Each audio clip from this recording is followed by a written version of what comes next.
Hello everyone, welcome to this edition of The Take. I'm your host as always, Kendricks here on this Thursday, September 17th, 2020, episode 2 of season 4 of The Take. You know what I mean, we got a lot to get through, but first things first, join in the conversation using the hashtag Take here on Connect.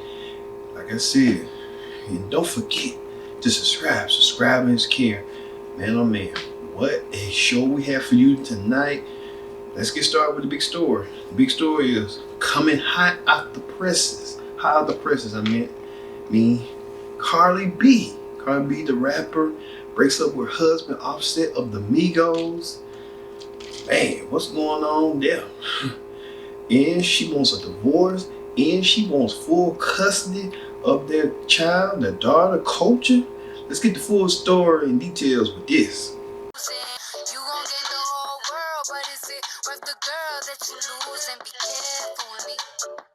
All right, the woman that you're just listening to, CardiB, she has filed for divorce from her hubby, Offset. It's been about 3 years now.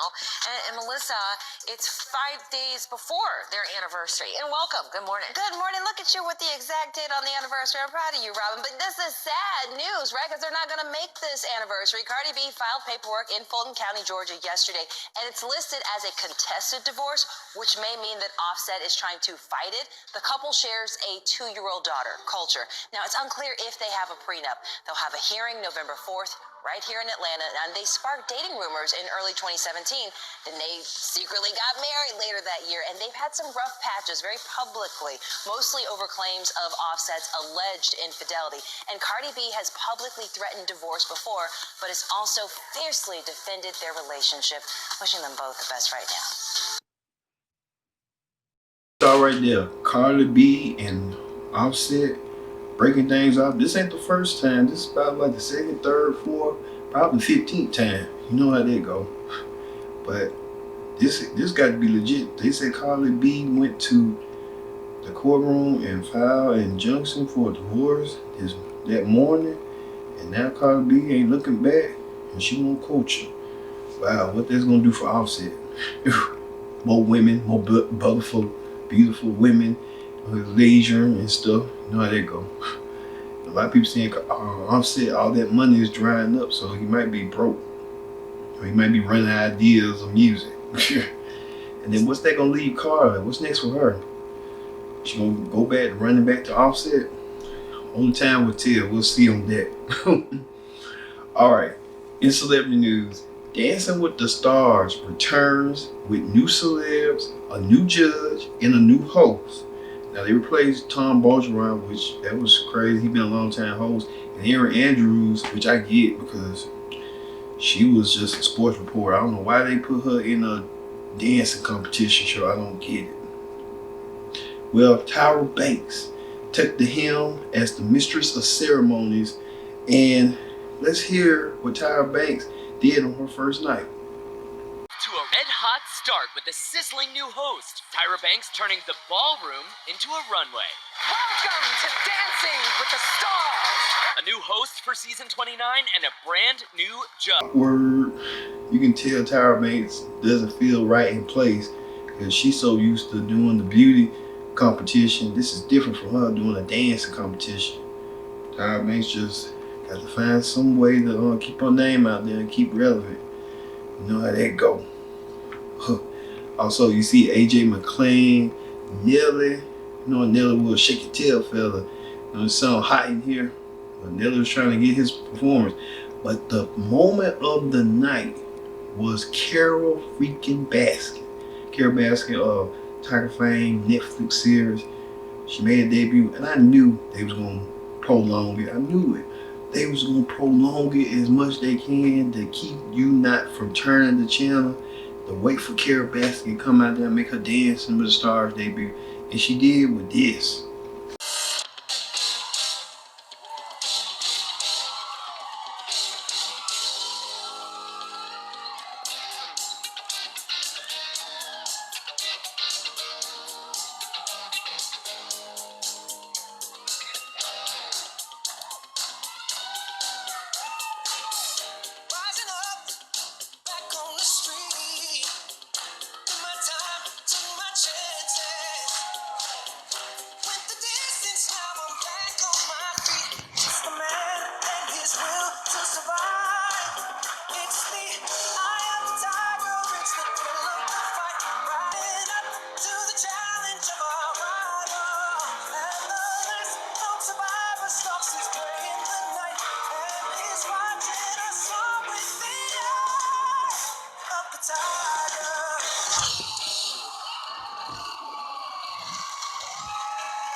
Carol Baskin cannot dance. I like the song Carol Baskin killed her husband out dancing. Like I said, Carol Baskin, but cannot dance, but she tried to show effort. But I think this Tiger King propaganda and all this stuff, I bet you Tiger King watching in the jail cell saying, look at that Carol Baskin taking up my spotlight, my glory. You in jail. Stay in jail. And then you know, speaking of Tiger King, he's trying to get a pardon from President Trump, trying to please the president and stroke the man's ego. Come on. I'm telling you right now, President Trump. Really? But at the end of this, Carol Baskin's stepdaughters placed an ad in a local Florida television to deem the woman that the woman killed their father, and Carol Baskin responded with this. On their part, so what more could they possibly do than that? All eyes were on Carol Baskin as she made her Dancing with the Stars debut Monday night. But what's really got people talking? A commercial that aired during the show featuring her missing second husband's family. And Carol, well, she's got something to say about it.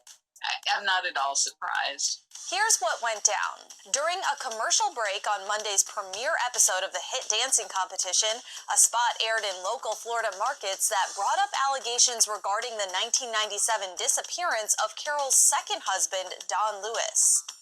We need to know what happened to our father. The commercial featured Don's three daughters, Gail, Linda, and Donna, along with their former assistant, Ann McQueen, and the family's attorney. Don Lewis mysteriously disappeared in 1997. His family deserves answers. They deserve justice. Do you know who did this or if Carol Baskin was involved? A $100,000 reward has been funded. You can call the tip line. Of course, the story of his disappearance was featured on Netflix's Tiger King. His own kids demanded that they DNA test the meat grinder. Joe Exotic alleged in the docuseries that Carol killed her husband, a claim that she has adamantly denied. But on Monday night, while speaking with ET, the Big Cat Rescue CEO didn't seem too concerned about the ad. Don Lewis's family, I don't know if you know this, but they took out an ad during some of the airings of Dancing with the Stars, and they call you out in the ad, and I wondered how you felt about that airing during the show.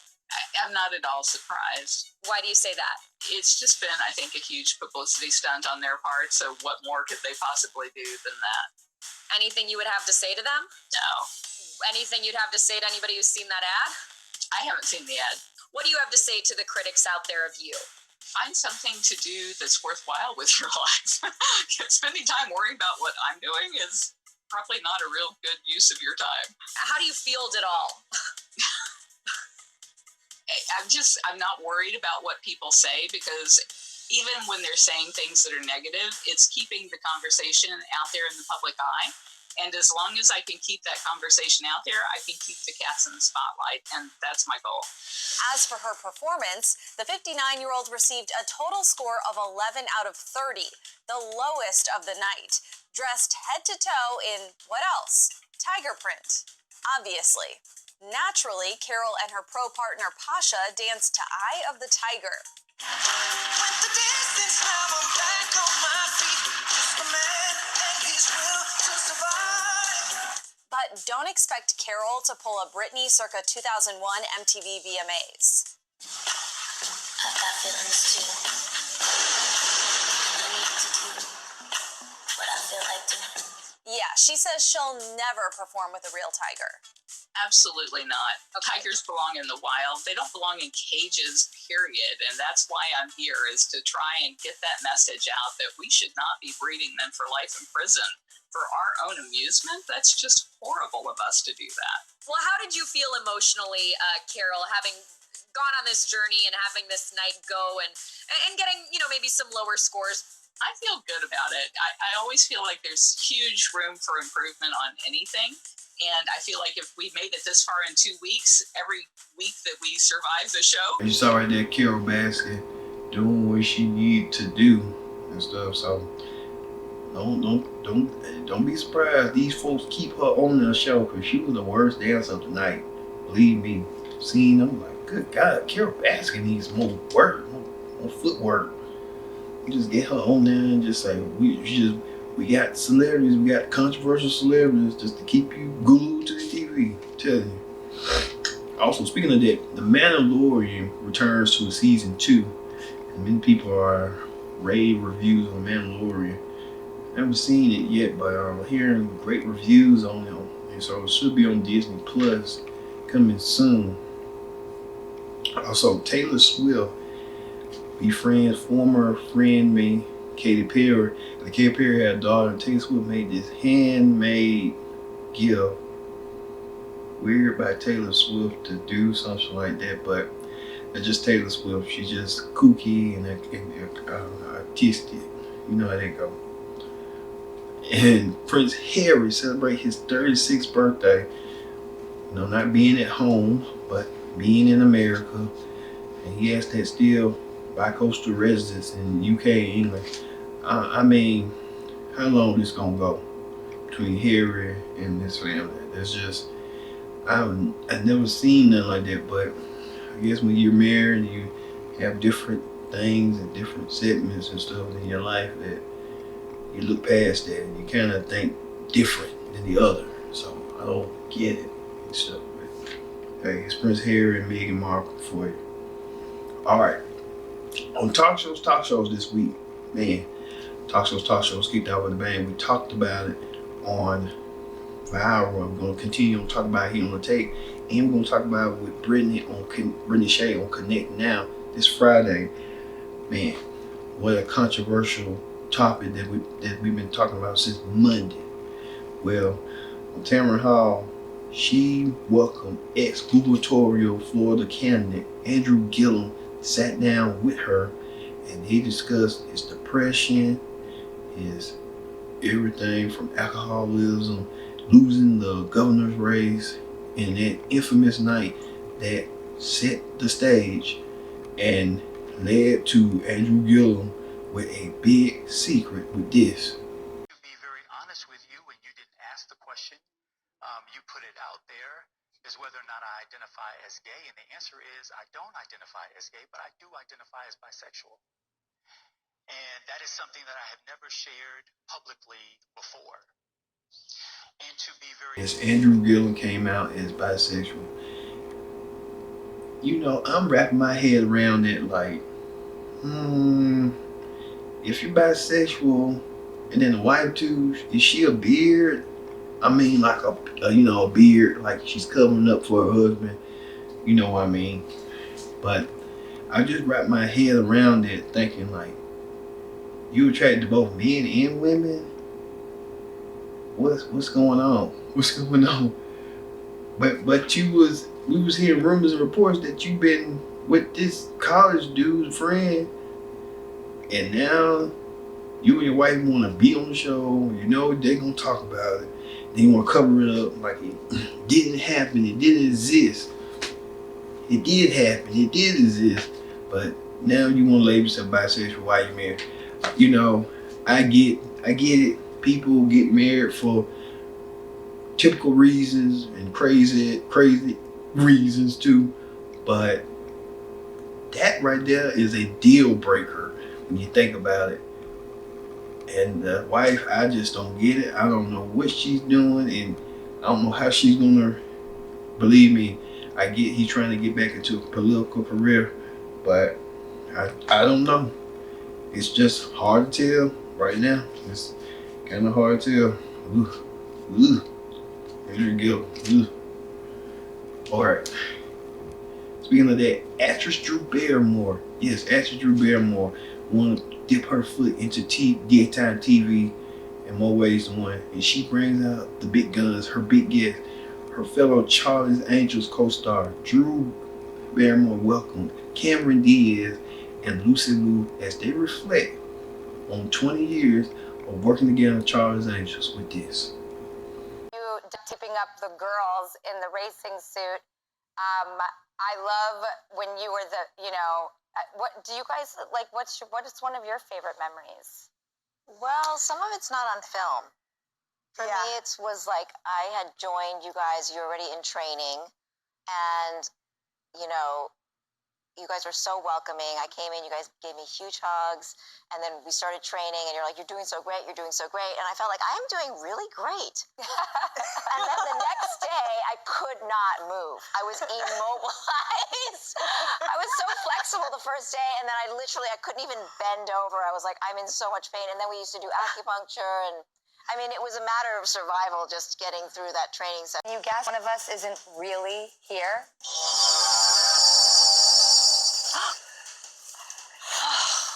Welcome back!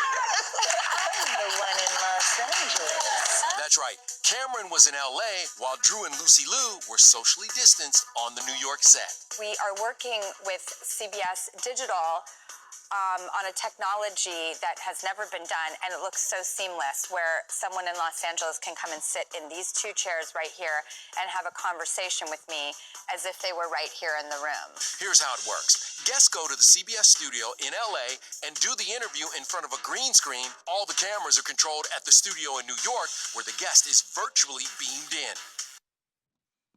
For anyone watching, can you guess which one of us isn't really here? So right there, Drew, Cameron, and Lucy Liu with my girl Drew. You know that Destiny song, Destiny, Charlie's Angels. Come on, man, that song's still in my head. It's been 20 years since the song came out. Man, the movie came out. It's been so long. You never would think. All them mothers, all them still acting except Cameron. But Drew Barrymore, man, it's just weird that they reminisce. And then on the flip side, Cameron Diaz was not in the studio. She was virtually there, but you couldn't even tell she was there. You could think she was there. They should have kept that a secret. But they had to let the cat out of the bag, so you know how they go. All right, that ends talk show. Coming up, we have more take with the political rundown with President Trump and a California official get snappy at it about climate change and much more. You don't want to go nowhere. The take returns in a minute.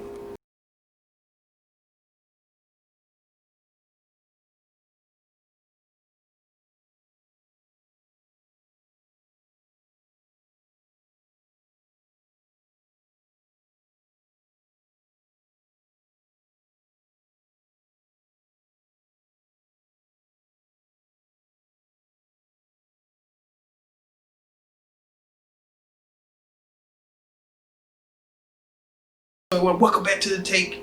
I'm your host as always, King Dix here. Glad you can join us here on the take. Don't forget to use the hashtag take here on Connect and subscribe. Subscribing is caring. Tell a friend, call a friend. We are at the hub of pop culture, the source of pop culture, of your weekly pop culture events of the week. And the take, we just be rolling and rolling and rolling and rolling and rolling and rolling. You know how they go. Rolling, rolling, rolling. Keep them taxes rolling. You know how they go. All right, let's move on to the political rundown.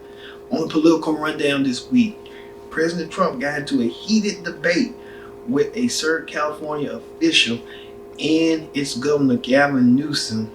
Let's take a look what the official told President Trump about climate change with the leaves. Take a look. But even in greater LA, 120 plus degrees. And we're seeing this warming trend make our summers warmer, but also our winters warmer as well. So I think one area of mutual agreement and priority is vegetation management. But I think we want to work with you to really recognize the changing climate and what it means to our forests and actually work together with that science. That science is going to be key, because if we ignore that science and sort of put our head in the sand and think it's all about vegetation management, we're not going to succeed together protecting Californians. Okay, it'll start getting cooler. You just watch. I wish science agreed with you. Well, I don't think science knows, actually. Tom? Oh, the president tried to tell him about the leaves. He needed to rake up the leaves. I think the president still got this personal vendetta that California voted against him, and he just don't want to provide funding for California. But regardless, if you didn't win the state or you want to win the state because they got the largest electoral college, or you may not win the state, just do right with these people and keep them happy. and stuff. Well, it's Governor Gavin Newsom also do tit for tat at President Trump with this. What you've done to be immediate in terms of your response to our FMAG request 14. We were just talking, Mark Gilladucci, the head of the Office of Emergency Services, may be a record that the states received in the FMAG support, as well as the major disaster declaration, which you referenced on August 22nd, which was profoundly significant, not only to help us support our mutual aid system, but also individuals that are in desperate need of support. I want to thank you and acknowledge nature is physics, biology, and chemistry. She bats last and she bats 1,000. That's the reality we're facing, this smash mouth reality, this perfect storm. The debate is over around climate change. Just come to the state of California. Observe it with your own eyes. It's not an intellectual debate. It's not even debatable any longer.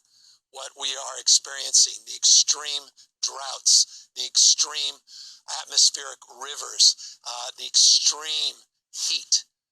Just think, in the last few weeks alone, we've experienced the hottest August in California history. We had 14,000 dry lightning strikes over a 3-day period. We're experiencing temperatures, world record-breaking temperatures in the state of California, 130 degrees, arguably the hottest recorded temperature in the history of mankind in the state of California just a few weeks ago.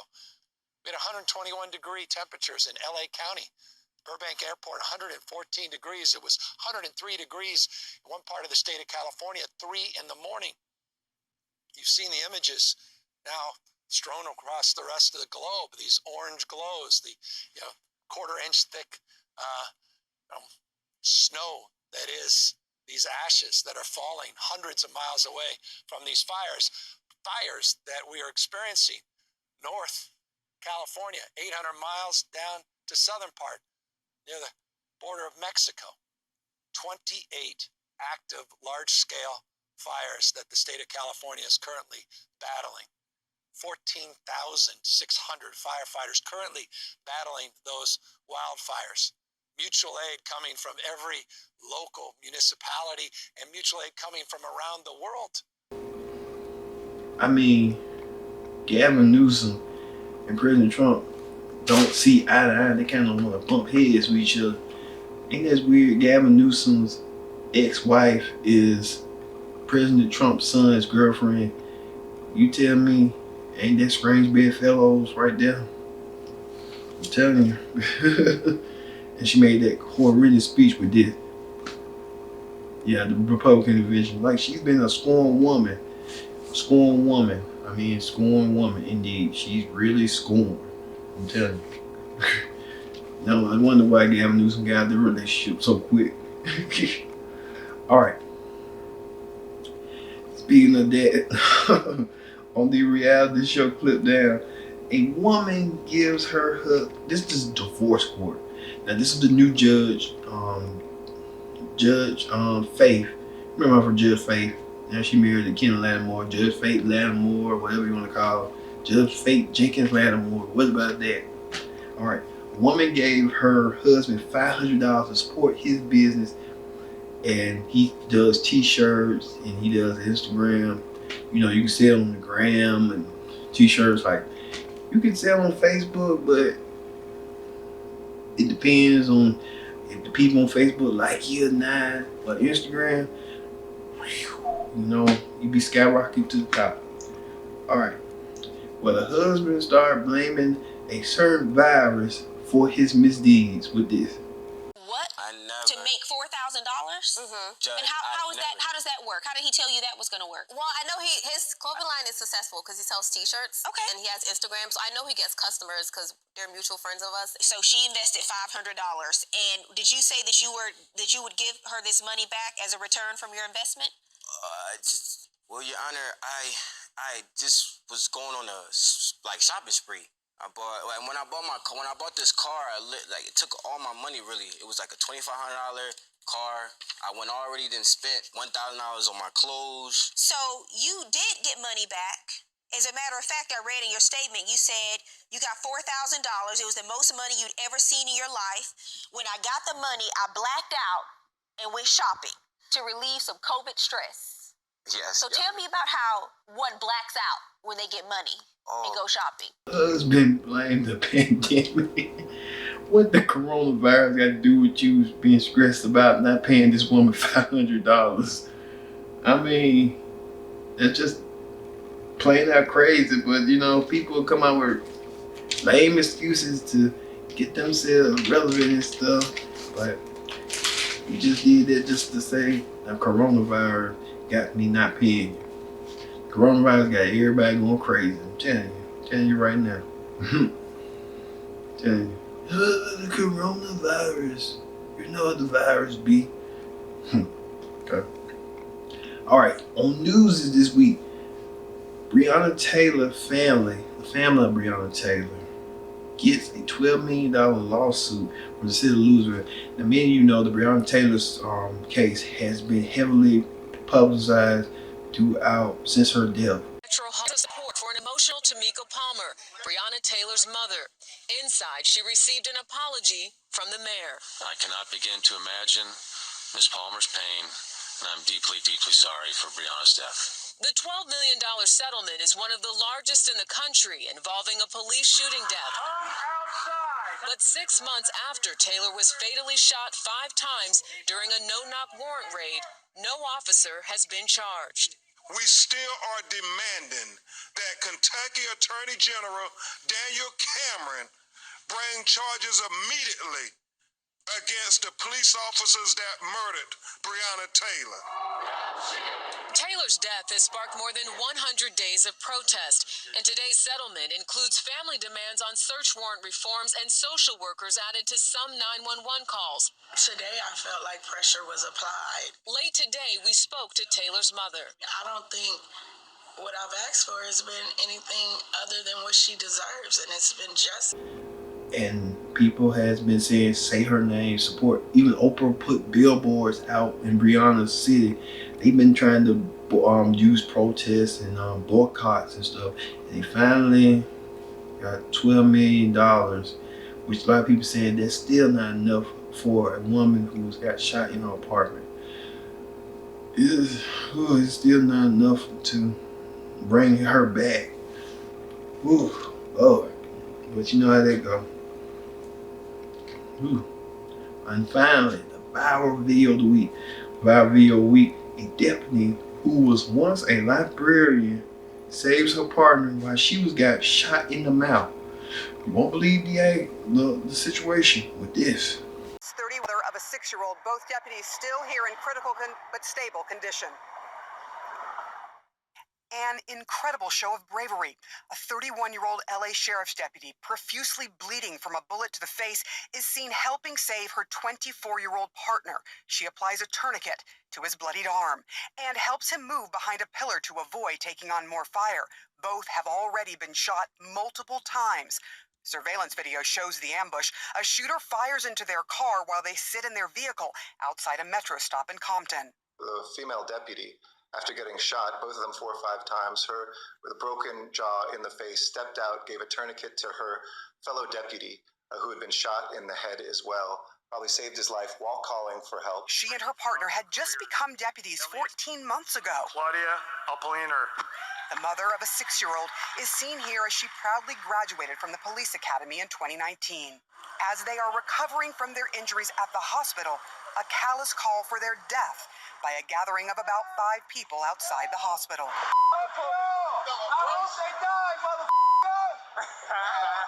The leader of the group that calls itself LA's Africa Town Coalition says he hopes the shooting is in retaliation for the shooting of black and brown people by the LASD. The most recent shooting sparked protest in Compton when deputies shot Dijon Kizzy for an alleged bicycle violation. The family says Kizzy was shot in the back. An investigation is still underway. So if this is a start of retribution, then I think this is a very good start. Everybody's set to go, I assume? The LASD has faced serious controversy over the years. Its sheriff, convicted of lying in 2016, was fired and jailed. There has also been a lawsuit brought accusing deputies of forming a gang inside the department. The most recent accusation in a complaint by a deputy. The whistleblower said in a deposition, deputies formed a gang called the Executioners in Compton. He says they sported the same tattoos and used excessive force on suspects. Me being a field training officer, I'm a supervisor, and I have to report this behavior. The Sheriff Deputies Union responded to those claims. The accusations of there being criminal gangs within the Sheriff's Department, that's ridiculous. But Union Representative Hernandez and some longtime Compton residents say the idea of retaliation like this is sickening. To the people, the group that came out here and screamed, "We hope you die," that in itself is also pathetic. Maybe not as bad as the guy that actually pulled the trigger, but it's just as bad. We don't want those police officers to die. We don't want that. That's a tragedy, and our prayers go out for those officers and their families. Yes, there's an issue. We believe that there should be some kind of reform in police. He said Claudia Pond is a hero. She saved her partner who was wounded. She put her own sacrifice for him. She's doing okay. He's doing all right. She's just a hero. And they said that the chief wants LeBron James to match up the reward money for the suspect. That LeBron hasn't commented yet. I don't know what's that about, but she's a hero. You get shot in the mouth, you being like 50 Cent, got shot 9 times. Whew. And you still live to tell about it. Come on. That's a testimony right there. I'm telling you right now. All right. That is the take for this Thursday, September 17, 2020. We'll see you back next week for another edition of the Take. I'm your host, KG, saying so long, and we'll see you next time for another edition for the Take. See you later.